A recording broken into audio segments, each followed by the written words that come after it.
Hello, listeners. Today, I'd like to talk about obsessive love disorder. Obsession is when someone becomes super fixated on another person or an object. Now, obsessive love disorder is a pattern of love that tips over into obsession, control, or harm, even though it isn't a formal diagnosis in the Diagnostic and Statistical Manual of Mental Disorders edition 5. It is a term used to describe pattern of love that tips over into obsession. Okay, so let's look at some of the characteristics of obsessive love disorder.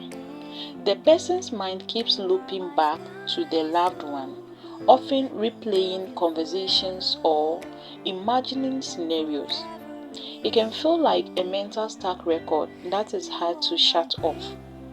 They may feel anxious if they don't hear from their partner for few hours, leading to frequent calls, texts, or showing up uninvited just to feel connected.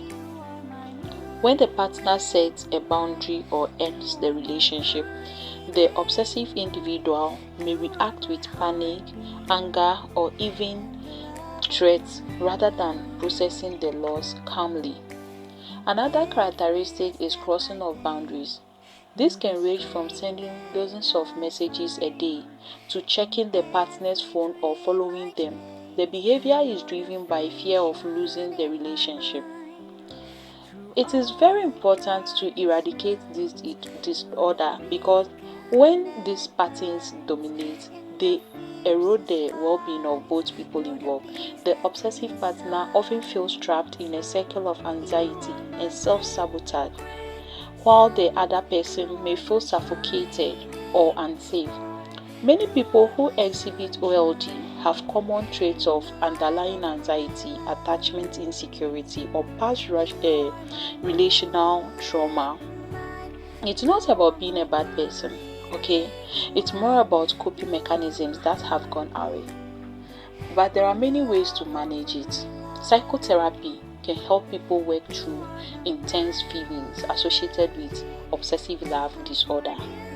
Cognitive behavioral therapy also helps change obsessive thoughts and actions. Then dialectical behavior therapy. It focuses more on managing strong emotions and urges, which is useful if the person has patterns of unstable relationships, emotional regulations, and all that. Also, attachment-based therapy works on building healthier ways to connect with others.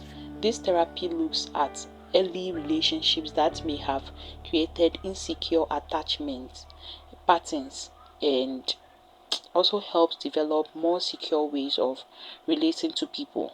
Because obsessive love disorder isn't an official diagnosis, doctors don't prescribe specific drugs for it. Instead, they treat underlying conditions that show up alongside the obsessive behavior, such as depression or anxiety, and this can be treated or may be treated with antidepressant medications. Strong panic or worry symptoms may also be treated with anti-anxiety medications. Then antipsychotics. These may be given only if there are delusional thoughts or severe mood swings. Okay, so this the brief knowledge I have about OLD. I will encourage all of us to always make sure that we prioritize our mental well-being. We have to make sure that it comes first in everything that we do. Let us prioritize our mental well-being. Thank you.